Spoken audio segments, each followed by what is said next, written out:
नमस्कार, आप देख रहे हैं इंडिया न्यूज और मैं हूं आपके साथ शुभेंदु सिंह। देश में कोरोना महामारी थमने का नाम नहीं ले रही है।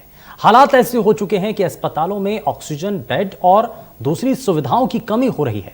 ऐसे में इंडिया न्यूज ने ओपीडी की शुरुआत कर एक पहल की है, जिसके तहत आप घर बैठे डॉक्टर से बातचीत कर और डॉक्टर से कोरोना के संक्रमण से बचाव को लेकर सलाह ले सकते हैं। आज हमारे साथ डॉक्टर LK तिवारी जुड़े हैं, जो आपके सभी सवालों का जवाब देंगे और इसको लेकर के लगातार हम आप तक जानकारी भी पहुंचा रहे हैं। और इंडिया न्यूज़ की एक कोशिश है, एक पहल है, जिसके जरिए हम आप तक ये आप जो कोरोना संक्रमण के इस मुश्किल भरे दौर में जो चीज़ें हैं उनको कैसे आप समझ पाएं, कैसे आप इस मुश्किल भरे दौर से बाहर निकल पाएं, आप इन सभी चीज़ों को बेहतर तरीके से समझ सकते हैं। डॉक्टर साहब हमारे साथ कार्यक्रम में जुड़ चुके हैं। सबसे पहले बहुत स्वागत है सर आपका कार्यक्रम में। ज़रा हम अब कार्यक्रम की शुरुआत कर रहे हैं और बढ़ते संक्रमण को लेकर के आज अलग अलग लक्षण जो हम देख रहे हैं, क्या उसकी पहचान है और कैसे हम समझ पाएं कि अब हम ब्लैक फंगस या जो और अलग अलग तरीके के वेरिएंट कोरोना के नजर आते हैं, हम उनके चंगुल में फंस चुके हैं या उनके जाल में फंस चुके हैं, कैसे पहचान पाएं?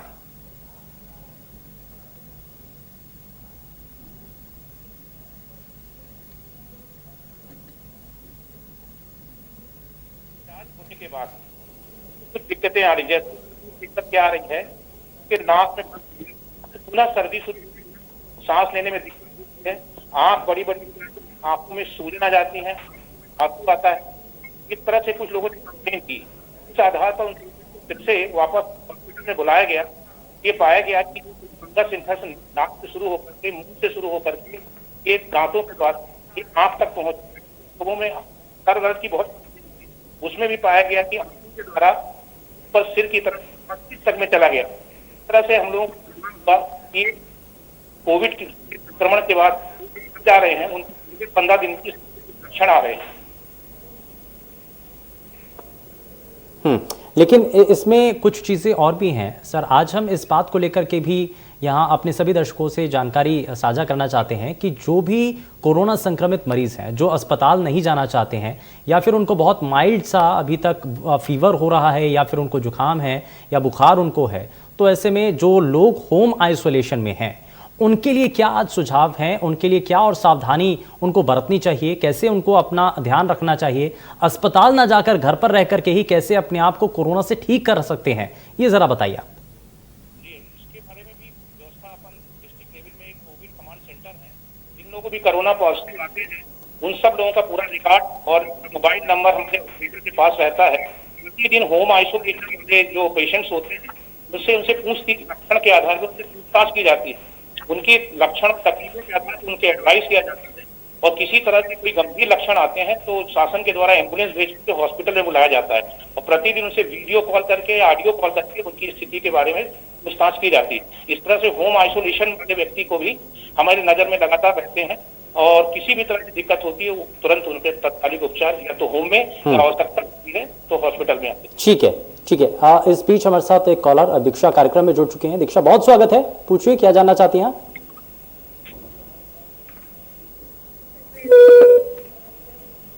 लगता है शायद संपर्क टूट गया है, लेकिन आप भी इस कोविड ओपीडी के अंदर शामिल हो सकते हैं। अपने जो भी सवाल हैं कोरोना संक्रमण के इस मुश्किल भरे दौर में, अगर आपके मन में भी कोई शंका, कोई सवाल है, तो आप इस मंच के जरिए जो हमारे साथ एक्सपर्ट्स जुड़े हैं, जो डॉक्टर साहब हैं, उनसे आप अपने सवाल का जवाब ले सकते हैं। तो आप साथ ही इसमें मैं यहाँ एक चीज और भी समझना चाह रहे हैं LK साहब कि अगर पहचान हो चुकी है तो लक्षण तो हर तरीके से बदल रहे हैं, नए नए वेरिएंट सामने आ रहे हैं, ब्लैक फंगस जैसा एक स्वरूप भी कोरोना का देखने को मिल रहा है। तो ऐसे में जिन लोगों ने वैक्सीनेशन करवा लिया है, दोनों डोज लग चुकी है, तो क्या ये जो वैक्सीन है अभी हमारी, ये उन अलग अलग वेरिएंट से लड़ने में कामयाब है? बिल्कुल, इसमें किसी भी दर्शक को शंका नहीं होना चाहिए। हमारी जो वैक्सीन कोविशील्ड और कोवैक्सीन लगाई जाती है इस समय अपने भारत में जितने तरह के भी वेरिएंट सभी में पूरी तरह से इफेक्टिव है, लेकिन फिर भी कुछ लोग वैक्सीन लगाने के बाद कोरोना पॉजिटिव की रिपोर्टें आई हैं। इसका मतलब ये नहीं है कि उसको कोरोना पॉजिटिव, एक वायरस को हमने जहां से सैंपल कलेक्ट किया तो वायरस तो डिटेक्ट हो सकता है, लेकिन यदि वैक्सीनेशन है तो वायरस आगे डिप्लीकेट होकर हमारे अंदर फेफड़े के द्वारा पूरे सिस्टम में नहीं पहुंच पाता है। उसको किसी भी तरह से गंभीर बीमारी या किसी तरह से मृत्यु होने की ना के बराबर संभावना रहती है।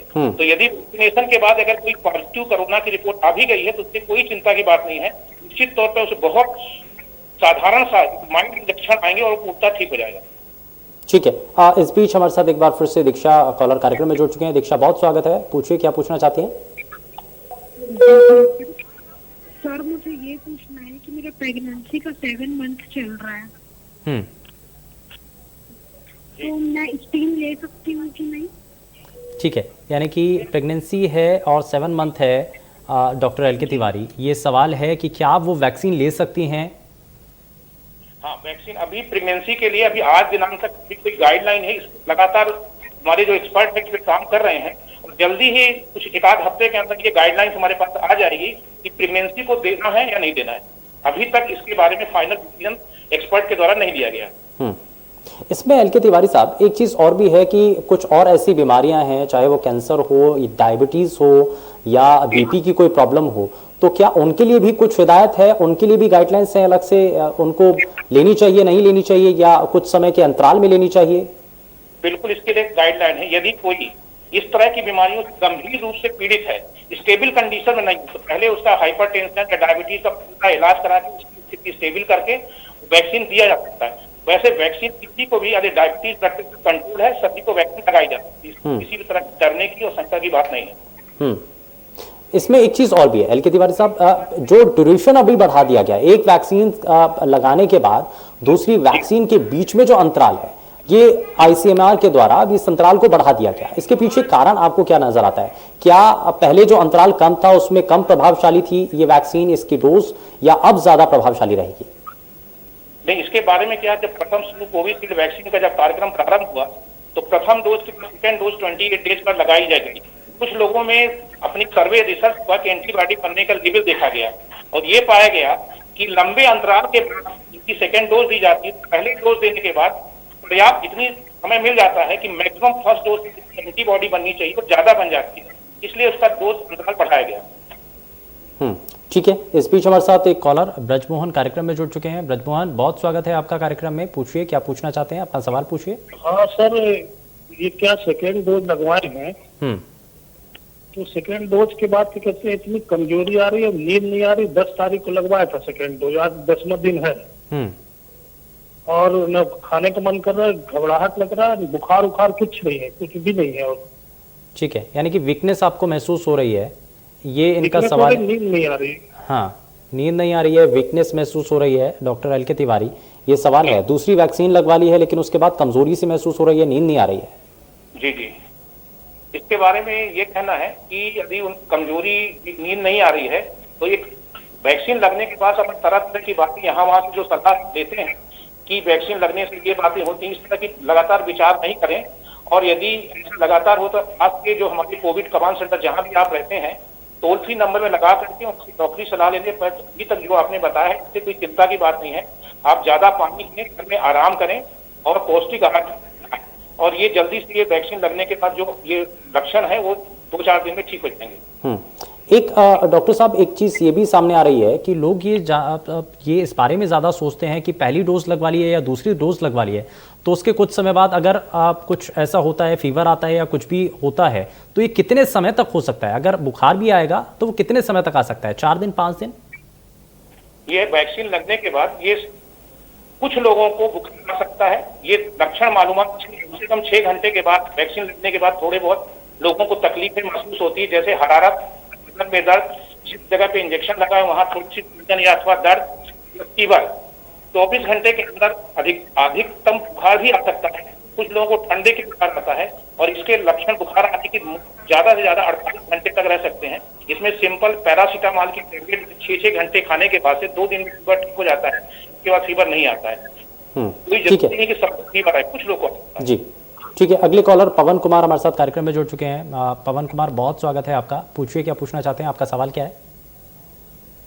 मैं पहला वैक्सीन लगवा लिया था सर। हाँ, 1 मार्च को लगवाया था। ठीक है। और दूसरा वैक्सीन लगाने के पहले मैं कोविड हो गया। हाँ, तो 29 तारीख को मेरे को दूसरा वैक्सीन लगवाना था, लेकिन मैं 3 अप्रैल को कोविड हो गया और कोविड होने के बाद फिर उसके बाद मैं अगला वैक्सीन कब लगवाऊं इसकी जानकारी मुझे चाहिए। ठीक है डॉक्टर साहब, दूसरी डोज से पहले कोविड पॉजिटिव हो गए हैं तो अब क्या किया जाए? बिल्कुल इसमें चिंता की बात नहीं है, ऐसे बहुत सारे केस रिपोर्ट हुए हैं। इसके लिए आप कोविड से रिकवरी होने के 60 दिन के बाद दूसरी डोज आप पूरा लगवा सकते हैं, आप सेकंड डोज भी काउंट होगी। जी ठीक है, तो बिल्कुल कोविड का ठीक होने के 60 दिन के अंतराल के बाद आपकी जो भी डोज ड्यू होगी वो लगेगी, वो सेकंड डोज ही कहलाएगी। हाँ ठीक है, तो उसी तरीके से डोज लगनी है। पवन कुमार, हम उम्मीद करते हैं कि जो आपका सवाल है, आपकी जो क्वेरी है, उसका सॉल्यूशन जरूर हुआ होगा, आपको सवाल का जवाब मिला होगा। लेकिन आगे बढ़ते हैं डॉक्टर साहब, आप ये भी एक और चीज़ है कि अब घर पर रह करके जो लोग कोविड पॉजिटिव हैं तो और क्या करें? आप इस नए नए वेरिएंट से लड़ने के लिए कुछ खाने पीने के अंदर कुछ बदलाव करने की ज़रूरत है। आप अपनी जो हेल्दी डाइट है उसको कैसे प्रॉपर किया जाए, क्या उसमें शामिल किया जाए? जी, होम आइसोलेशन के लिए पूरा एक प्रोटोकॉल है। सबसे पहले प्रथम जो कोविड पॉजिटिव के प्रथम 4 दिन होते हैं, अपने फीवर की मॉनिटरिंग खुद पेशेंट अपने घर में करे। 4 या 5 दिन के बाद फीवर ठीक हो जाता है। इसके बाद वो अपना पल्स ऑक्सीमीटर से अपने SpO2 की मॉनिटरिंग करता रहे। अगर इसमें SpO2 की 94 से कम होता है या फीवर 4 दिन से लगातार ज्यादा बढ़ता है, तत्काल कोविड कमांड सेंटर के थ्रू या हमारे जो टेलीमेडिसिन के जो सेंटर्स बने हैं वहाँ संपर्क करें उसको, उसके बाद उसकी सलाह दी जाएगी। घर में रह करके कोई विशेष पर्दाव नहीं होता। सबसे बड़ा फिजिकल रेस्ट, मानसिक तौर पर और शारीरिक तौर पर दोनों कंप्लीट रेस्ट लेना इसलिए सबसे ज्यादा आवश्यक है। अत्यधिक पानी पीते रहना चाहिए और जो अपन रूटीन घर में डेली जो अपन रूटीन भोजन करते हैं वही भोजन लेना है। एडिशनल आप मिल्क और फ्रूट्स का उसमें समावेश कर सकते हैं। ठीक है, तो यानी कि खाने पीने में इन चीज़ों को शामिल करना होगा। अगले कॉलर हमारे साथ देवेंद्र जोशी कार्यक्रम में जुड़ चुके हैं। देवेंद्र, बहुत स्वागत है आपका। पूछिए, क्या पूछना चाहते हैं, क्या सवाल है आपका? सर जी हेलो सर, मेरा सवाल ये है कि मैं 2 महीने पहले कोविड पॉजिटिव हो गया था। इसके बाद फिर जो है मैं नेगेटिव भी हो गया 26 अप्रैल को। हाँ, और इसके बाद फिर मैंने दूसरा टीका भी लगवा लिया था। ठीक है, और इसके बाद अब मेरे को क्या है कि मैं शुगर की का पेशेंट भी हूँ मैं, और मेरे को एक जो सीधी वाली जो नाक से जो है ना सांस लेने में थोड़ी सी दिक्कत हो रही है, वो थोड़ी ठंडी ठंडी सांस, तो क्या प्रॉब्लम हो सकती है मुझे? ठीक है, यानी कि सांस लेने में थोड़ी सी परेशानी है, जरा जान लेते हैं। तो हाँ, अंदर ठंडा ठंडा लगता है। हाँ ठीक है, जरा जान लेते हैं। डॉक्टर LK तिवारी हमारे साथ लगातार बने हुए हैं। तिवारी साहब, क्या इसमें हो सकता है? और सांस लेने में थोड़ी परेशानी है, ये कहना है, ये शिकायत है। ये ज्यादा बड़ी समस्या लग रही है स्टीम इनहालेशन करना, और इससे यदि आपको आराम नहीं मिलता है तो आप अपने के जो भी हमारे नाक कान गला के जो डॉक्टर्स होते हैं उनसे अपने नाक का परीक्षण करवा दें। फिर से आपको सामान्य सर्दी हो सकता शुरू हो रहा हो, कारण से भी ऐसा हो सकता है। किसी तरह का कंजेशन प्रारंभ होगा ऐसा भी हो सकता है। इसके लिए पास में जो भी आपके नाक कान गला भी इसमें संपर्क कर लें। लेकिन अभी 2-3 दिन तक आपको चिंता की बात नहीं है। अगर ऐसा लग रहा है आप पानी के ऊपर दे या तो आपकी नाक खुल जाएगी। ठीक है, बिल्कुल जाहिर तौर पर ये कुछ चीज़ें हैं, और अगर सांस लेने में परेशानी आ रही है तो ये आपको करना होगा। लेकिन कुछ ऐसे घरेलू उपचार भी बताए गए इस दौरान। ये कहा गया कि अगर आप कोरोना पॉजिटिव हो चुके हैं या आपको सांस लेने में परेशानी आ रही है तो आपको कुछ समय के लिए भाप लेनी चाहिए, लेकिन उसकी मात्रा भी है, उसका एक ड्यूरेशन भी है, कितने समय तक आपको वो भाप लेनी है। क्योंकि कई बार लोग बहुत लंबे समय तक भाप लेने लगते हैं, बार बार भाप लेने लगते हैं, तो इससे जो सांस लेने में परेशानी लोगों को ज़्यादा होने लगती है और जो नोज़ल एरिया है वो शुष्क हो जाता है, जिसकी वजह से लोगों को और भी ज़्यादा परेशानियां होने लगती हैं। तो ये आप बिल्कुल भी ना करें, और ज़रूर इस दौरान जो डॉक्टर हैं, एक्सपर्ट्स जो हैं, आप उनसे सलाह इस दौरान ज़रूर लें ताकि आपको किसी भी तरीके से परेशानी ना हो। और इसीलिए हमारा मकसद भी यही है कि आपको किसी भी तरीके की अगर कोई भी परेशानी है, अगर आप बाहर अपने घर से नहीं निकलना चाहते हैं, कहीं क्लिनिक तक नहीं पहुंच पा रहे हैं, कोई सुविधा अगर आपको नहीं मिल पा रही है, तो घर बैठे आपके लिए ये OPD है जहां पर आपके हर एक सवाल का आपको जवाब यहां पर एक्सपर्ट्स के द्वारा मिल पाएगा। और ये इसीलिए आप ये OPD है जिसके माध्यम से आप कोरोना संक्रमण से जुड़ी आपको कोई भी परेशानी आ रही है, कैसे आप घर पे रह करके ही कोरोना संक्रमण से लड़ाई लड़ सकते हैं, या आपको कोई अगर नए तरीके के, क्योंकि अलग अलग वेरिएंट भी सामने आ रहे हैं, अलग अलग लक्षण भी है, नए नए लक्षण देखने को मिल रहे हैं, तो ऐसे में उन लक्षणों की पहचान आप कैसे करें और साथ ही साथ उसका इलाज आप कैसे कर पाएंगे, ये इस कार्यक्रम के जरिए हमारी कोशिश है कि हम ये जानकारी आप तक पहुंचा पाएं। तो इसीलिए लगातार जो कई कॉलर्स हैं वो हमारे साथ कार्यक्रम में जुड़े भी, उन्होंने बहुत सारे अपने सवाल भी पूछे और साथ ही साथ यहाँ पर यह भी देखा गया कि आप बिल्कुल भी घबराएं नहीं। वैक्सीन आपको जरूर लगवानी है, वैक्सीनेशन से आपको डरना नहीं है, घबराना नहीं है, क्योंकि वैक्सीनेशन ही अब एकमात्र उपाय है इस संक्रमण से बचने का और दूसरा आपके एहतियाती कदमों का। यानी कि अगर आप वैक्सीन भी लगवा चुके हैं, इसमें 2 कदम हैं। पहला कदम यही कि आपको वैक्सीन लगवानी है। अगर आप वैक्सीन लगवा चुके हैं, वैक्सीनेशन आपका हो चुका है, तो उसके बाद अगला स्टेप आपका सावधानी का है। आपको सावधानी जरूर बरतनी होगी, आपको चेहरे को ढक करके जरूर रखना होगा और सोशल डिस्टेंसिंग का पालन आपको जरूर करना होगा। तो ये जो 2 चरण हैं, 2 कदम हैं, अगर ये दोनों कदम आप चल चुके हैं तो आप किसी भी तरीके से आपको ये संक्रमण छू नहीं पाएगा, आप तक ये नहीं पहुंच पाएगा, आप अपने आप को बचा पाएंगे। आपने अगर लापरवाही या कोताही अगर आपने बरती तो जाहिर तौर पर यह संक्रमण आपको अपनी चपेट में ले सकता है। और अगर आप इसकी चपेट में भी आ चुके हैं तो घबराएं बिल्कुल भी नहीं, पैनिक आपको नहीं करना है, बस आपको हिम्मत जुटा करके इसका इलाज जरूर करवाना है। और अगर आप अभी कोरोना पॉजिटिव हो चुके हैं, अगर आपको लगता है कि आपको ज़्यादा कुछ गंभीर ऐसा संक्रमण नहीं लग रहा है या आपको ऐसी परिस्थितियां नज़र नहीं आ रही हैं, तो आप घर पे रह करके भी ठीक हो सकते हैं। और इसीलिए एक्सपर्ट्स जो कि लगातार हमारे साथ इस मंच के ज़रिए जुड़े हुए हैं, तो वो आप तक और भी महत्वपूर्ण जानकारी आप तक पहुंचाएंगे और लगातार इस मंच के ज़रिए हमारी कोशिश भी यही बनी हुई है।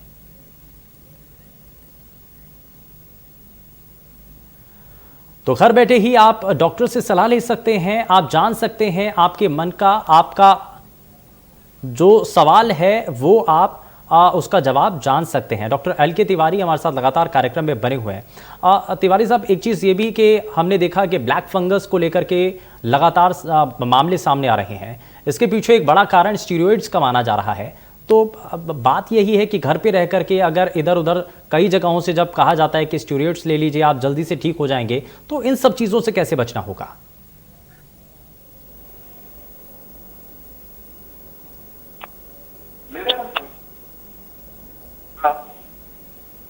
आवाज आ रही? तिवारी जी मुझे सुन पा रहे हैं? हाँ, सुन पा रहे हैं। हाँ जी। ब्लैक फंगस में कुछ बातें जरूर ज्यादा ध्यान रखनी है। ऐसे लोग जिनको कोविड पॉजिटिव है या होम आइसोलेशन में रहे या डिस्चार्ज होके गए, जिनका ब्लड प्रेशर या डायबिटीज है पहले से, उन लोगों को विशेष सावधानी रखनी है।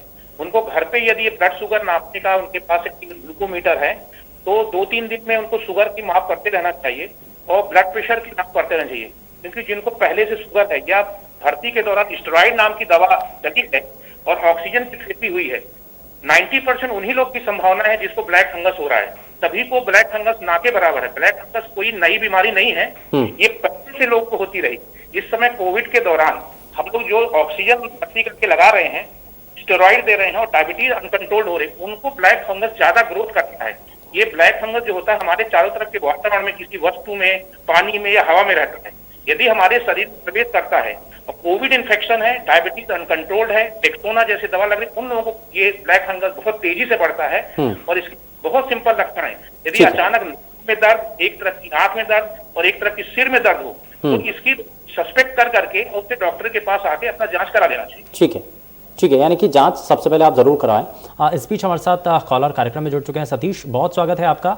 पूछिए, क्या पूछना चाहते हैं, क्या सवाल है आपका? हेलो, बहुत स्वागत है सतीश, बताइए।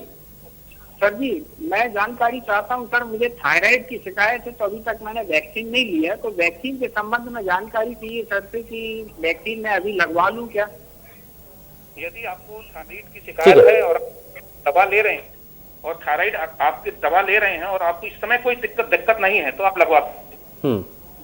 ठीक है, तो सतीश बिल्कुल, अगर आपको थायराइड है, अगर आपको किसी भी तरीके से और ज़्यादा गंभीर परेशानी नहीं है तो आप वैक्सीन लगवा सकते हैं, ऐसा डॉक्टर साहब का मानना है। लेकिन डॉक्टर साहब, एक चीज़ और भी कि हम लगातार बढ़ते संक्रमण के बीच एक बात ये भी ज़रूर देखने को मिल रही है कि जो ड्यूरेशन बढ़ा दिया गया है एक वैक्सीन से दूसरी वैक्सीन के बीच में, ये विदेशों में भी ऐसा होने लगा था, क्या उस तर्ज पर भारत में किया गया है या हमारी वैक्सीन ज्यादा प्रभावशाली इस लंबे बीच के पीरियड को बढ़ाने के बाद होगी?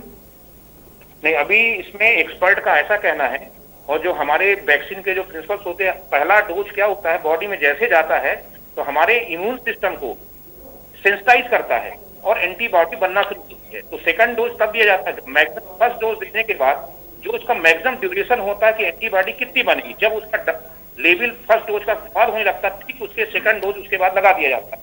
कोविशील्ड बनाने वाले कंपनी का कहना है कि फर्स्ट डोज के बाद यदि हम इसका अंतराल 3-4 महीने से ज्यादा कर देंगे तो 3-4 माह तक पहले डोज से ही एंटीबॉडी का फॉर्मेशन चलता रहता है। ठीक उसी समय सेकंड डोज 4 महीने के अंतर तो एंटीबॉडी का लेवल सेकंड डोज के बाद ज्यादा बूस्ट अप कर जाता है। ठीक है, इस बीच हमारे साथ अर्चना कौर कार्यक्रम में जुड़ चुकी हैं। अर्चना, बहुत स्वागत है, पूछिए क्या पूछना चाहती हैं, क्या सवाल है आपका? लगता है शायद संपर्क टूट गया है, लेकिन बहुत शुक्रिया एल के तिवारी साहब, आप हमारे साथ कार्यक्रम में जुड़े, आपने बहुत सारी सलाह दी है और हम उम्मीद करते हैं कि हमारे सभी दर्शकों को इस सलाह के जरिए बहुत हद तक राहत मिल पाएगी। फिलहाल के लिए बस उतना ही, नमस्कार।